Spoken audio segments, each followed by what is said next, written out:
الحمد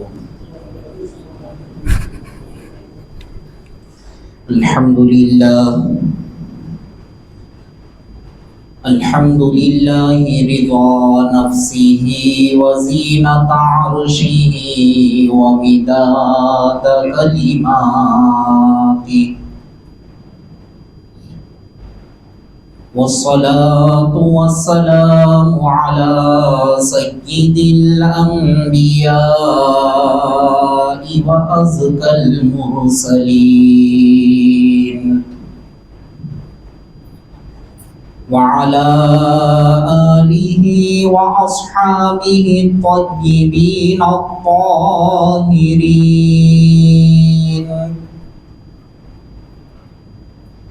أشهد أن لا إله إلا الله وحده لا شريك له، وأشهد أن سيدنا ونبينا ومولانا محمدا عبده ورسوله، صلى الله عليه وعلى آله وأصحابه وأزواجه وذرياته وعلماء ملته وأوليائه أجمعين. أما بعد، فقد قال الله سبحانه وتعالى في الكلام المجيد والفرقان الحميد، فأعوذ بالله من الشيطان الرجيم. بسم الله الرحمن الرحيم. الذين يبلغون رسالات الله ويخشونه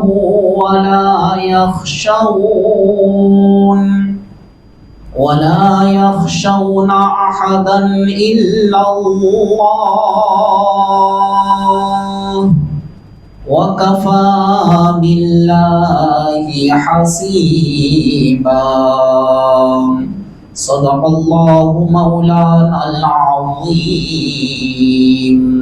وقال تعالى في شان حبيبه: إن الله وملائكته يصلون على النبي يا أيها الذين آمنوا صلوا عليه وسلموا تسليما.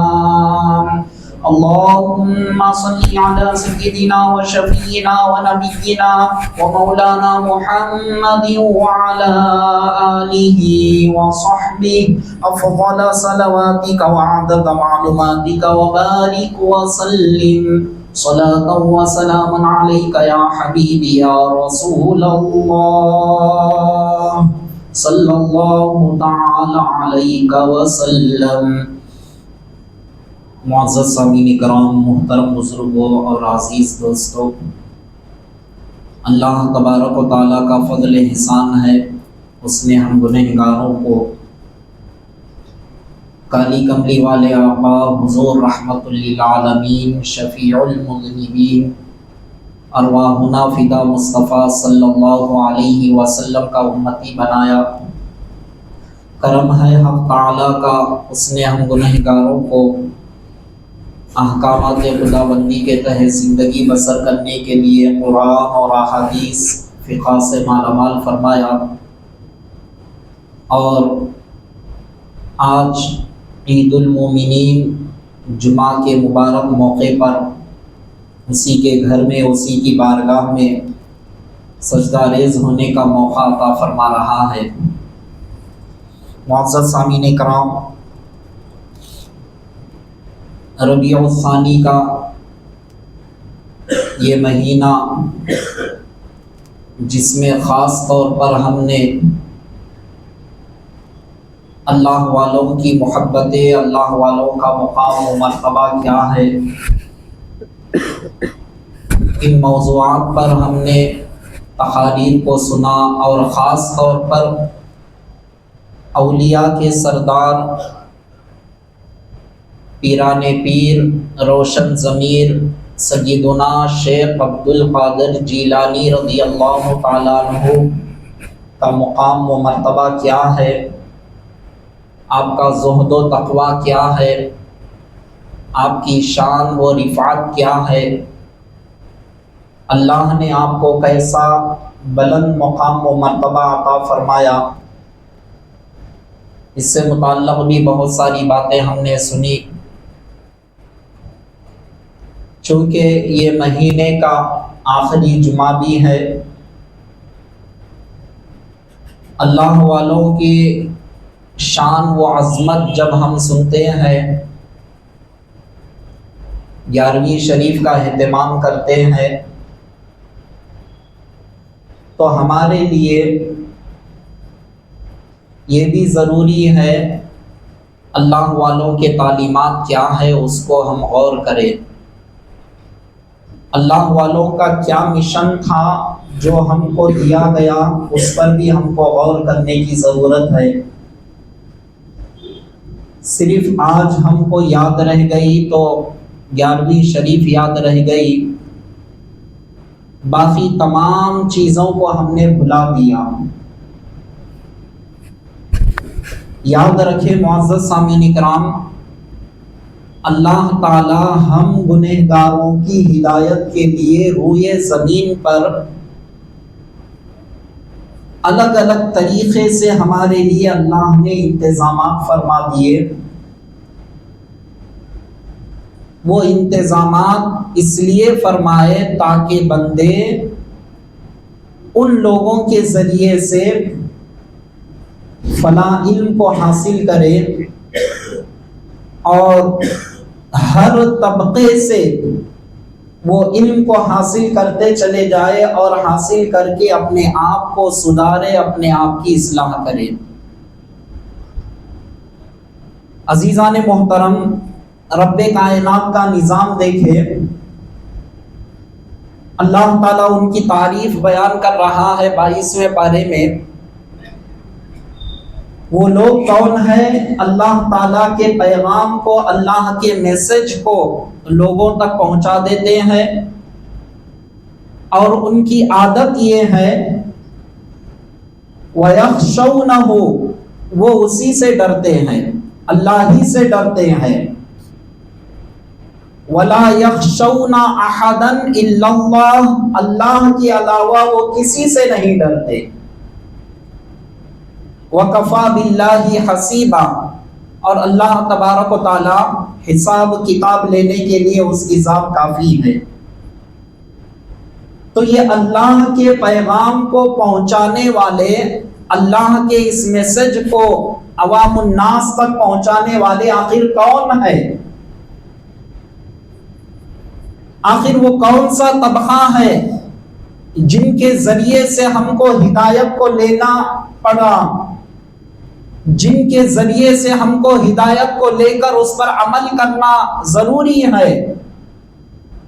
تو اللہ تبارک و تعالیٰ نے کلام مقدس کے اندر ارشاد فرما دیا، یا ایھا الذین آمنوا اتقوا اللہ، اے ایمان والو تم اللہ تعالیٰ سے ڈرو، وَكُونُوا مَعَ الصَّادِقِينَ، اور تم سچے لوگوں کے ساتھ ہو جاؤ۔ اب آخر وہ کون لوگ ہیں جن سے ہم اس پیغام کو، اس میسج کو حاصل کر سکے؟ اللہ تبارک و تعالیٰ نے روئے زمین پر، آپ دیکھیں گے رب کا نظام دیکھو، قرآن کریم کو سمجھانے کے لیے اللہ تبارک و تعالیٰ نے ایک طبقے کو، ایک ڈپارٹمنٹ اگر کہا جائے، ایک ڈپارٹمنٹ کو اللہ تبارک و تعالیٰ دنیا کے اندر انتظام فرمایا۔ اس طبقے کا، اس ڈپارٹمنٹ کا نام کیا ہے؟ مفسرین کی جماعت کہتے ہیں۔ مفسرین کسے کہتے ہیں؟ قرآن کریم کی تفسیر کرنے والے، قرآن کریم کے سیاق و سباق کو بتانے والے کون سی آیت ناسخ ہے، کون سی منسوخ ہے، کون سی آیت شریفہ کا شان نزول کیا ہے، کون سے آیات سے احکام صادر ہوتے ہیں اور کون سے احکام سے کیا چیز کی خبر اللہ تبارک و تعالی ہم کو دیتا ہے، کیا پیغام دیتا ہے، یہ ساری باتوں کو سمجھانے کے لیے اللہ تبارک و تعالی نے روئے زمین پر کن کو منتخب کیا؟ ایک مفسرین کی جماعت کو اللہ تبارک و تعالی نے منتخب فرمایا۔ اسی لیے آپ جو بھی آیت پڑھتے ہیں تو یہ دیکھتے ہیں اس آیت شریفہ کے تحت مفسرین نے کیا بیان فرمایا، مفسرین کے طبقے کو فالو ہوتے ہیں۔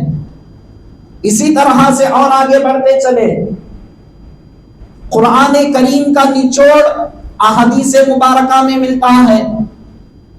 اب احادیث مبارکہ کو پڑھنے کے لیے، اس کو سمجھنے کے لیے کون سی حدیث پاک کا کیا مفہوم ہے، احادیث کے اندر کون سی ناسخ ہے، کون سی منسوخ ہے، اور کون سی حدیث پاک سے ہم کو احکام کو لینا ہے، اس پر عمل کرنا ہے، اور کون سی حدیث پاک کو ہم کو عمل کرنے کی ضرورت نہیں ہے، یہ ساری تمام کے تمام باتوں کو معلوم کرنے کے لیے اور وہ پیغام کو حاصل کرنے کے لیے اللہ تبارک و تعالیٰ روئے زمین پر کن کو منتخب فرمایا؟ محدثین کی جماعت کو اللہ تبارک و تعالیٰ نے منتخب فرمایا۔ اب محدثین کا کام ہی یہی ہے، احادیث کی گہرائیوں میں جائے اور جا کر اس کا شان نزول کیا ہے، یعنی حضور علیہ السلام کیوں اس کو بیان فرمائے، یہ بیان کرنے کی وجہ کیا ہے، کون سی اس میں ناسخ ہے، کون سی منسوخ ہے، کس کا کیا عمل ہے، اور اس کے ظاہری الفاظ کیا کہہ رہے ہیں، باطنی میں اس کا کیا معنی مفہوم ہے، ہر ذرے ذرے کو اس میں بیان کرنے والے اللہ تبارک و تعالیٰ نے وہ طبقے کو، وہ جماعت کو روئے زمین پر منتخب فرمایا، جس جماعت کو ہم کہتے ہیں محدثین کی جماعت کہتے ہیں۔ اب وہ محدثین کے ذریعے سے اب کوئی بھی حدیث آ جائے،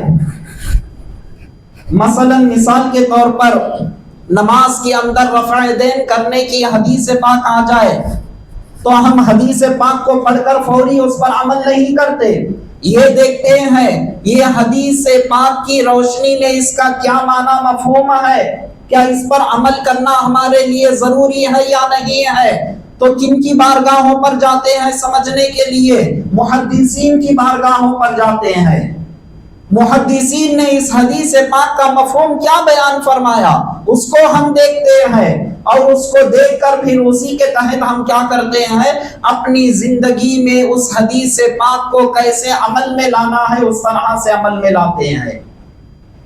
یہ اللہ تعالیٰ کے انتظامات دیکھے، ہم کو قرآن کو سمجھانے کے لیے مفسرین کی جماعت کا اللہ نے انتخاب کیا، ہم کو احادیث مبارکہ کو سمجھانے کے لیے اللہ تبارک و تعالیٰ نے محدثین کی جماعت کو اللہ تبارک و تعالیٰ روئے زمین پر انتخاب فرمایا۔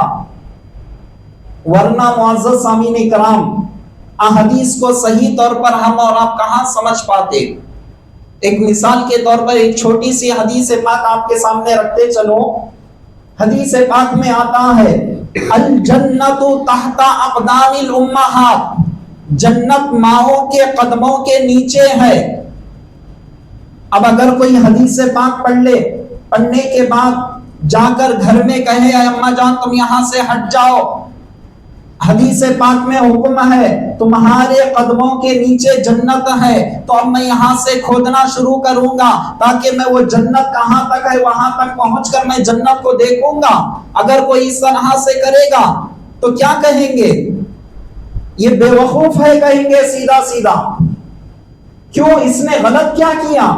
حدیث پاک میں تو ذکر ہوا کہ ماں کے قدموں کے نیچے جنت ہے، تو اس سے سب سے پہلے یہ کہا جائے گا تو نے حدیث کو پڑھا لیکن سمجھا نہیں۔ سمجھنے کے لیے محدثین کی بارگاہ میں اگر جاتا، انہوں نے کیا مفہوم کو بیان فرمایا اگر سمجھتا تو تجھے آسانی کے ساتھ حدیث پاک سمجھ میں آتی ہے۔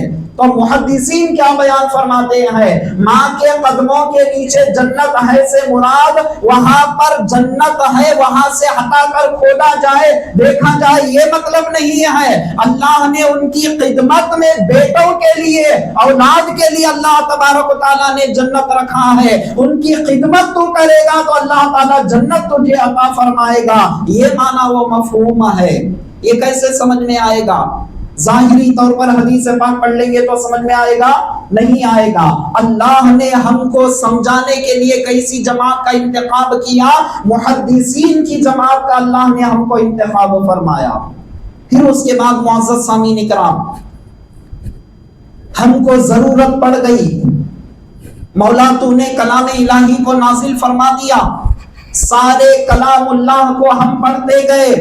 2 رکعت نماز کیسے پڑھنا ہے سارے کلام اللہ کے اندر لکھا ہوا نہیں ہے۔ جمعے کے 14 رکعت پڑھو سارے کلام اللہ کے اندر لکھا ہوا نہیں ہے۔ ظہر کے 12 رکعت پڑھو کلام اللہ میں لکھا ہوا نہیں ہے۔ اللہ تبارک و تعالیٰ نے حکم دیا، قانون کی کتاب ہے، حکم دے دیا کہ تم نماز کو قائم کرو۔ اب وہ کیسے کرے؟ تو اللہ تبارک و تعالیٰ بندوں کو متوجہ کر رہا ہے بارگاہ رسالت مآب صلی اللہ علیہ وسلم کی طرف، تاکہ اے بندو میں کچھ بیان کروں گا، میرے حبیب کچھ بیان کریں گے، اب دونوں کے مجمع کو تم لے لو گے تو تمہیں بات سمجھ میں آئے گی۔ اللہ تبارک و تعالیٰ ہم کو کیا کیا؟ بارگاہ مصطفیٰ کی طرف ہم کو راغب کیا۔ حضور علیہ السلام بیان فرما رہے ہیں، دیکھو جمعہ کی اتنی رکعتیں ہیں، ظہر کی اتنی رکعتیں ہیں، اس کے بعد بھی ہم کو قرآن اور احادیث کو پڑھنے کے بعد بھی زمانہ ترقی کرتا جا رہا ہے، الگ الگ مسائل آ رہے ہیں اور قیامت تک الگ الگ مسائل آتے چلے جائیں گے۔ مثال کے طور پر شیئر مارکیٹ کے اندر پیسہ لگانا جائز ہے یا نہیں ہے؟ ہم کو کیسے معلوم ہو؟ شیئر مارکیٹ تھا نہ اس کا نام تھا نہ اس کا لقب تھا نہ وہ ایسی کمپنیاں اس دور میں تھی حضور علیہ السلام کے دور میں، تو پھر وہ مسئلے کو کیسے معلوم کرے؟ اس دور میں جب یہ نہیں تھا تو مسئلہ کیسے پیدا ہوگا؟ جب مسئلہ پیدا نہیں ہوگا تو پھر مسئلہ کیسے حل ہوگا؟ اس مسئلے کو حل کیسے فرمائیں؟ مسائل کو کیسے نکالا جائے؟ قرآن اور احادیث کے اندر اللہ نے ہر وہ چیز کو رکھ دیا ہے۔ وَلَا رَطْبٍ وَلَا يَابِسٍ إِلَّا فِي كِتَابٍ مُبِينٍ، قرآن کریم کے اندر اللہ کا اعلان ہے ہر خشک اور تر ایسی نہیں ہے جو کھلم کھلا کتاب الہی کے اندر موجود نہ ہو۔ اللہ نے کلام اللہ کے اندر ہر وہ چیز کو رکھ دیا، لیکن ہم کو کیسے معلوم ہو؟ ہماری سکت یہ اتنی کہاں ہے؟ قرآن اور احادیث کی گہرائیوں میں جائے۔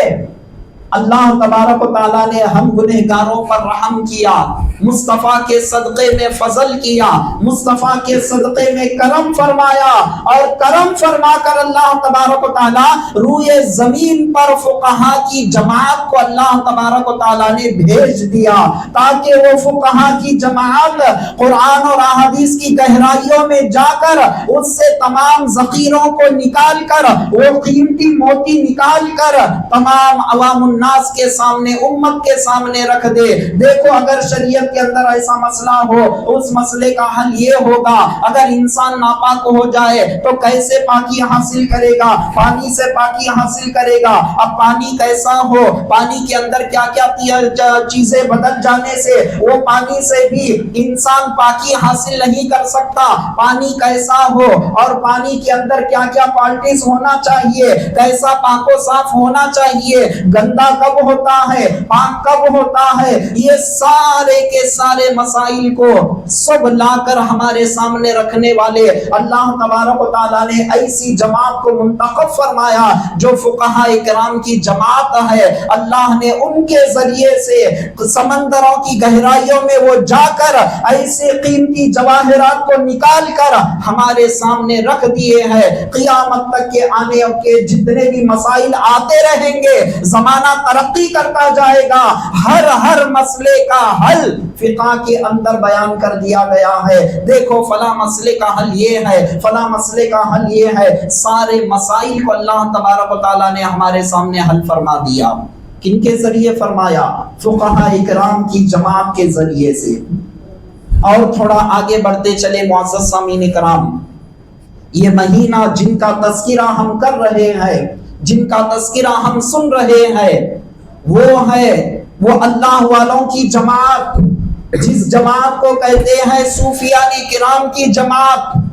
یہ صوفیان کرام کرتے کیا ہے اس کو بھی ہم کو سمجھنے کی ضرورت ہے۔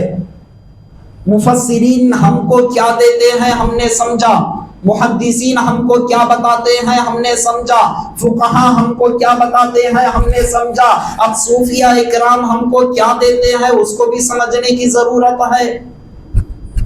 اب فقہاء کرام کے بعد جب صوفیاء کرام ہم کو کیا دیتے ہیں، کن چیزوں سے ہم کو مالا مال کرتے ہیں، اللہ نے ایسے اللہ والوں کے طبقات کو دنیا میں جو رکھا ہے وہ ہم کو کیا سکھاتے ہیں، کیا پیغام کو پہنچاتے ہیں، تو وہ پیغام کو یہ پہنچاتے ہیں انسان کے باطن کو وہ خاص طور پر سنوارتے ہیں، انسان کا باطن کیسا ہونا چاہیے۔ اب وہ باطن کسے کہتے؟ جو انسان کے اندر رہتا ہے، دکھتا نہیں ہے۔ اندر کیا رہتا ہے؟ دل ہوتا ہے، روح ہوتی ہے، اور روح کے ساتھ ساتھ ہمارے لیے نفس ہوتا ہے۔ اب یہ تینوں پارٹ کو کیسے درست کیا جائے، کیسے اس کو ریپیئر کیا جائے، کیسے اس کو پھر سے تازگی بخشی جائے، کیسے یہ تازہ ہوگا، روح کیسے پاکیزہ ہوگی، دل کیسے صاف ہوگا، نفس کیسے پاک ہوگا، اس کا باطن کیسے پاک ہوگا، کون سمجھائے گا عزیزان محترم؟ یہ رب کا کرم ہے، مصطفیٰ کے صدقے میں اللہ نے روئے زمین پر ایسی جماعت کو منتخب فرمایا جس جماعت کو صوفیان کرام کی جماعت کہتے ہیں۔ وہ صوفیاء اللہ والے، ان کا مشن ہی یہی ہوتا ہے، بندگان خدا کو اللہ سے ملانا ان کا مشن ہوتا ہے۔ آج ہم نے پیران پیر غوث اعظم رضی اللہ تعالیٰ عنہ کی 11ویں شریف ایک ہم کو یاد رہ گئی، یاد ہے الحمدللہ، اچھی بات ہے، لیکن ان کے تعلیمات کو ہم بھول گئے، ان کا اصل مشن کیا ہے ہم نے اس کو بھلا دیا۔ انہوں نے جن کاموں پر محنت کر کے بندگان خدا کو رب سے جو جوڑا ہے وہ سارے کاموں کو ہم بھول گئے، فقط ہم کو یاد رہ گئی تو 11ویں شریف کے علاوہ کچھ یاد نہیں ہے۔ لیکن معزز سامعین کرام، حقیقت میں کیا ہم اللہ والوں کے چاہنے والے ہیں؟ ان کی ایک چیز کو لے لے، دوسری چیز کو پسے پشت ڈال دے، کیا سچی محبت ہماری کہلاتی ہے؟ سچی محبت ہماری تب کہلاتی ہے وہ ذات سے جب ہم محبت کرے، وہ ذات کے مشن سے بھی ہم محبت کرے، اس مشن کو سمجھنے کی بھی کوشش کرے، اس مشن کو اپنی زندگی میں لانے کی بھی کوشش کرے، اور اس مشن کے تحت اپنی زندگیوں کو عملی جامہ پہنانے کی ہم کوشش کریں گے تو وہ حقیقت میں اللہ والوں کا چاہنے والا ہے۔ پیران پیر غوث اعظم رضی اللہ تعالیٰ عنہ ہم گنہگاروں کو روح کو کیسا پاکیزہ بنائے وہ درس دے رہے ہیں۔ اور یاد رکھے، یہ جتنے بھی طبقات کو میں نے گنایا ہے، اللہ نے ان سے خاص طور پر اس مشن میں اللہ نے خاص طور پر ان سے کام لیا ہے۔ ایسا نہیں ہے جو مفسر ہوں گے وہ محدث نہیں ہوں گے اور فقیہ نہیں ہوں گے، ایسا نہیں ہے۔ اللہ نے ایک انسان کے اندر خدا داد صلاحیتوں سے ایسے انہیں مالا مال کر دیا، لیکن جب قوم کو جو ضرورت ہے وہ ضرورت کے تحت اللہ نے ان کے ذہن کو، ان کے علم کو اور ان کی رفاقتوں کو اس جانب مبذول فرما دیا، وہ اس طرف چلے گئے اور جاتے ہوئے وہ قیمتی جواہرات ہمارے سامنے رکھنے لگے۔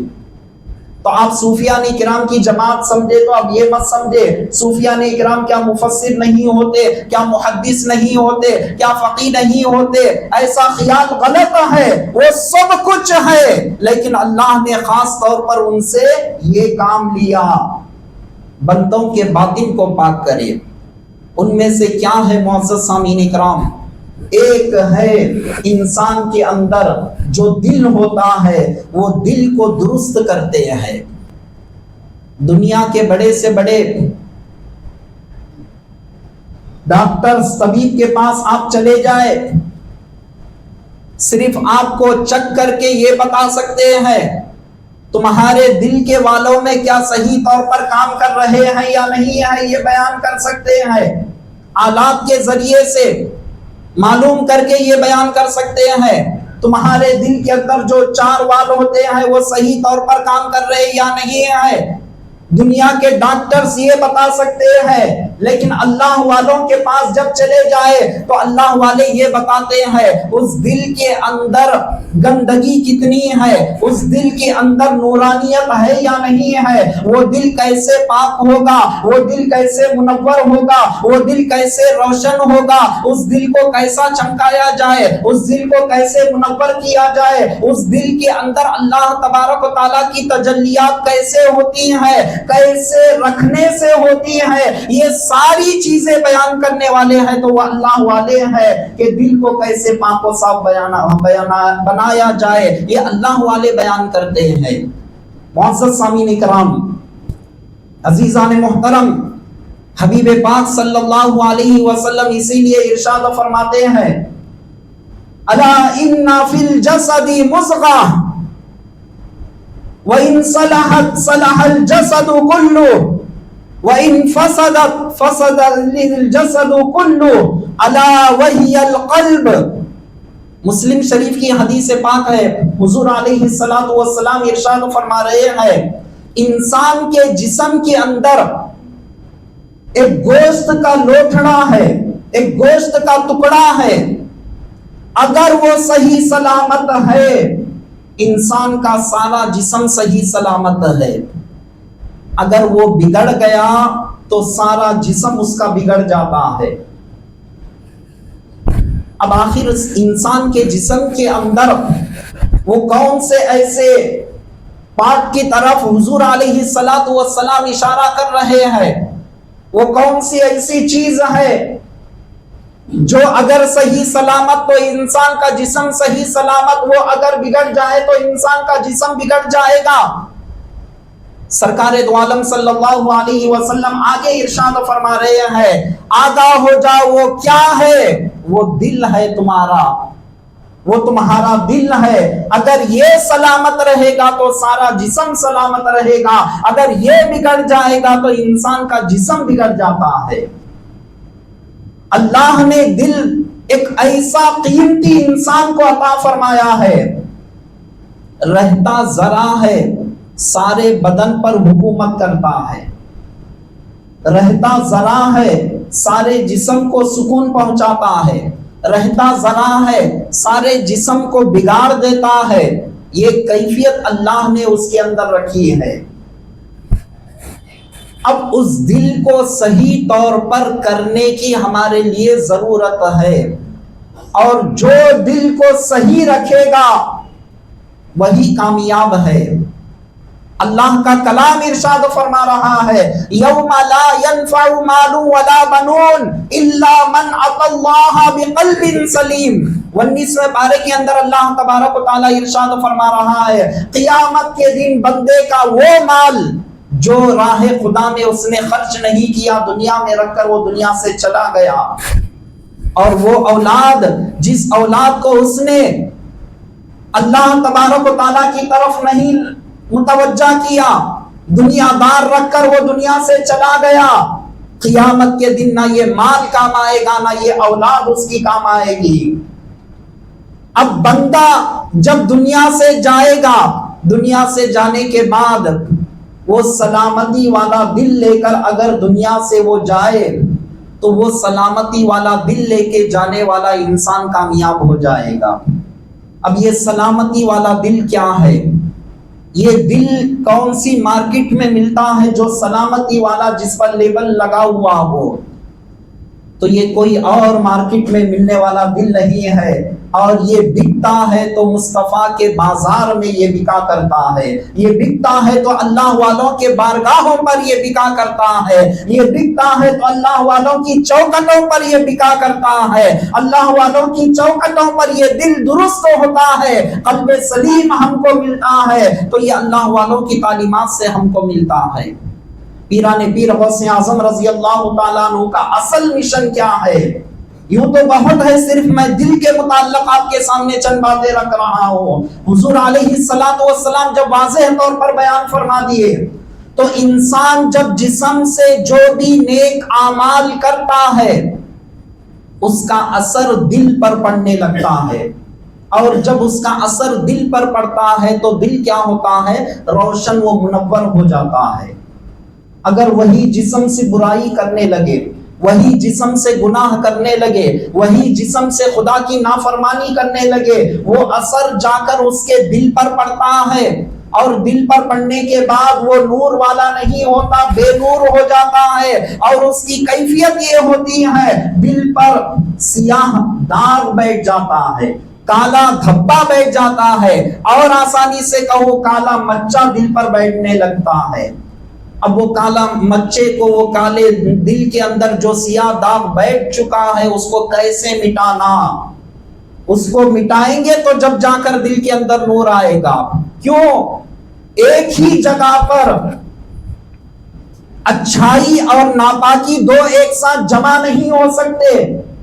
اچھائی تو ہو یا برائی تو ہو، اچھائی کو لانے کے لیے برائی کو ختم کرنا ضروری ہے۔ جب برائی ختم ہوگی، جب جا کر اچھائی دل پر آئے گی، جب جا کر دل کے اندر اللہ تبارک و تعالیٰ کا وہ پاکیزہ نور ہمارے دلوں کے اندر آئے گا۔ نہیں معلوم کہ ہمارے دلوں میں کتنے ایسے داغ ہیں، ہمارے دلوں میں کتنے ایسے گناہوں کے دھبے ہمارے دلوں کے اندر بیٹھے ہوئے ہیں، ہمارے دل کتنے پراگندہ ہو چکے ہیں نہیں معلوم، ہمارے دل کتنے مردہ ہوتے ہوئے نظر آ رہے ہیں ہم کو نہیں معلوم۔ دل بگڑتا ہے تو جسم سے اس کے تمام چیزیں ظاہر ہونے لگتی ہیں۔ وہ کیسے ظاہر ہوتے ہیں؟ اللہ والے بیان فرماتے ہیں دل جب بگڑنے لگتا ہے اس کے اعمال بھی، اس کی توجہ، اس کا ایمان، اس کے اعمال سب کچھ خراب اس کو نظر آنے لگتے ہیں۔ دل جب بگڑ جاتا ہے اللہ تبارک و تعالیٰ کی بارگاہ میں سجدہ کرنا اس کے لیے بھاری نظر آنے لگتا ہے، بوجھ معلوم ہونے لگتا ہے۔ صرف جمعے کو جمعہ آ کر نماز پڑھنا اس کے لیے کتنا بوجھ ہو جاتا ہے۔ یہ کیا ہوتا ہے؟ مردہ دل ہونے کی علامتیں ہو جاتی ہے، وہ علامتوں میں سے ایک علامت ہو جاتی ہے۔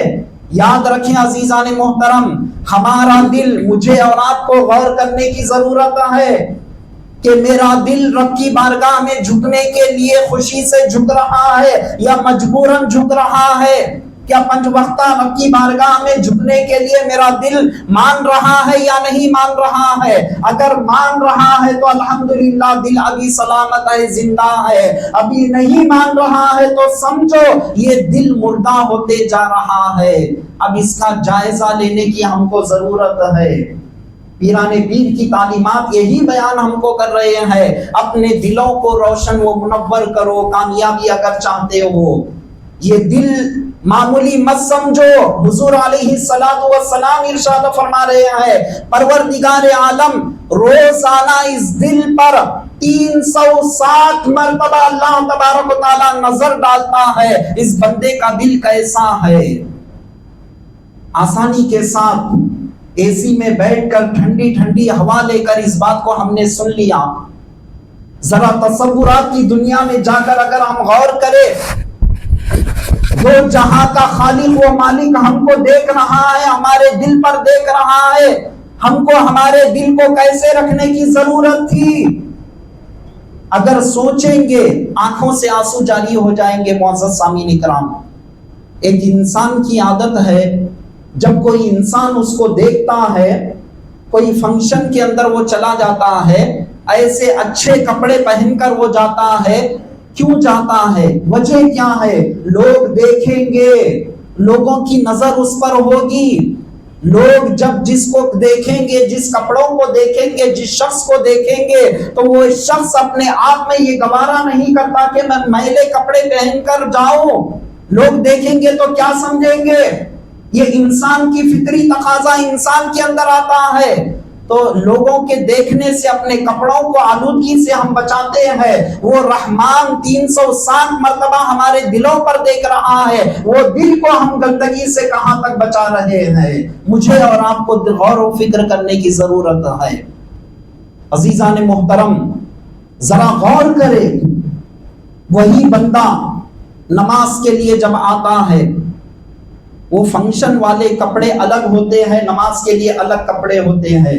بعض لوگوں کو دیکھ کر مجھے اتنا افسوس ہوتا ہے، اللہ نے مال و دولت دیا، خوب اچھی صلاحیت دی، اس کے باوجود بھی رب کی بارگاہ میں جب جھکنے کے لیے جو لباس پہنتے ہیں، وہ لباس کو ایسا اختیار کرتے ہیں، نائٹ پینٹ ٹی شرٹ ڈال کر نماز پڑھنے کو گوارا کرتے ہیں۔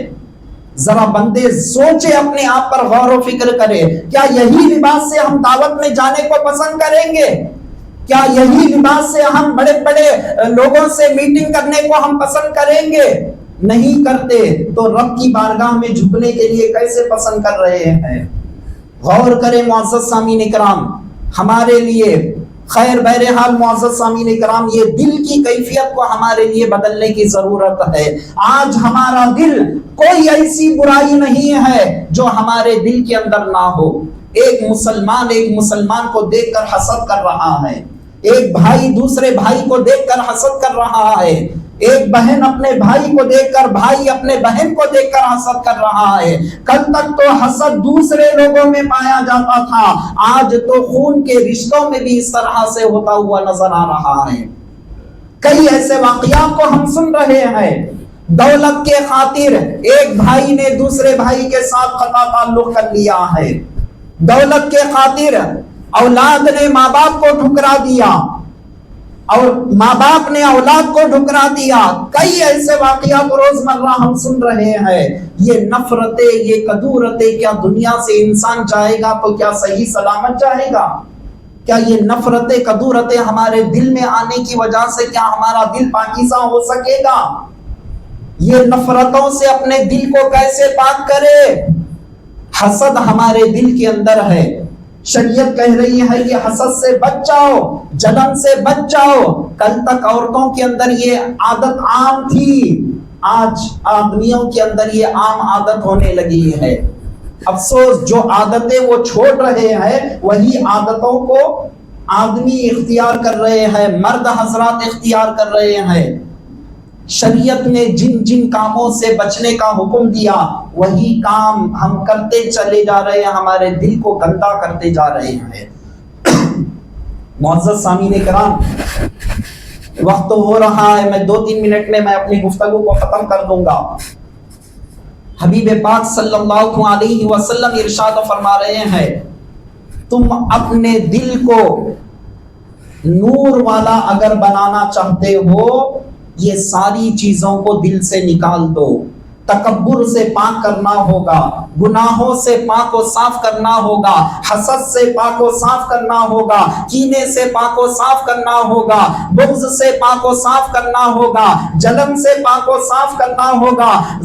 غرض کے دل کی جو بیماریاں ہیں، وہ ساری بیماریوں سے اپنے دل کو جب پاک و صاف کریں گے، جب جا کر اللہ کا نور ہمارے دل کے اندر آئے گا۔ جب ہمارے دل میں آئے گا تو ہمارا دل کیا ہوگا؟ روشن ہوگا، چمکدار ہوگا۔ جب ایسے دل کے اندر اللہ کی خاص تجلیات ہوتے رہتی ہیں، اللہ والے اسی لیے بیان فرماتے ہیں، مومن کے دل کو معمولی مت سمجھو، قلب المؤمنین عرش اللہ، مومن کا دل اللہ کا عرش ہوتا ہے، اللہ کے مسکن کا جگہ ہوتی ہے۔ تو کیا مطلب؟ اللہ تعالیٰ کی خاص توجہات وہ مومن کے دل پر ہوتی ہے، جس کا دل پاک و صاف ہو جاتا ہے۔ معزز سامعین کرام، یہ مضمون تو بڑا مضمون ہے، بڑا وسیع مضمون ہے۔ دل کو کیسے پاک کیا جائے، صرف میں چند باتیں ہمارے دل کے اندر خرابیاں کیا ہے اس کو بیان کرتا رہا، اسی میں وقت ہو گیا۔ تو ہمارے دل کو پاک و صاف کرنے کی ضرورت ہے۔ بدعقیدگی کی بیماریاں ہمارے اندر ہے، بدعملی کی بیماریاں ہمارے اندر ہے، حسد ہے، کینہ ہے، بغض ہے، عداوتیں ہے، دشمنیاں ہے، تکبر ہے، رجس ہے، ہر قسم کی بیماریاں ہمارے دل میں جنم لے رہی ہے، تو جب اتنی گندگیاں جب ہمارے دل میں رکھیں گے تو دل کیسے پاک ہوگا؟ معزز سامعین کرام، یہ ساری گندگیوں کو مجھے اور آپ کو نکالنے کی ضرورت ہے۔ پھر کبھی انشاءاللہ تعالی اس پر اور تفصیل کے ساتھ گفتگو کی جائے گی۔ رب کی بارگاہ میں دعا ہے کہ مولا کہنے والوں کو، سننے والوں کو، ہر دونوں کو عمل کی توفیق عطا فرما۔ مولا ہم سب کو قلب سلیم عطا فرما۔ اللہ والوں کے ارشادات عالیہ کو پڑھنے، سمجھنے، اس کو اپنی عملی زندگیوں میں لانے کی توفیق عطا فرما۔ پیران پیر کے علمی روحی فیضان سے ہم سب کو مالا مال فرما۔ واسطہ سرکار دو عالم صلی اللہ علیہ وسلم کا، واسطہ پیران پیر کا، وصلی اللہ تعالی وسلم علی خیر خلقی سیدنا محمد وعلی آلہ واصحابہ اجمعین، والحمد للہ رب العالمین، وما علینا الا البلاغ۔ جو حضرات سنت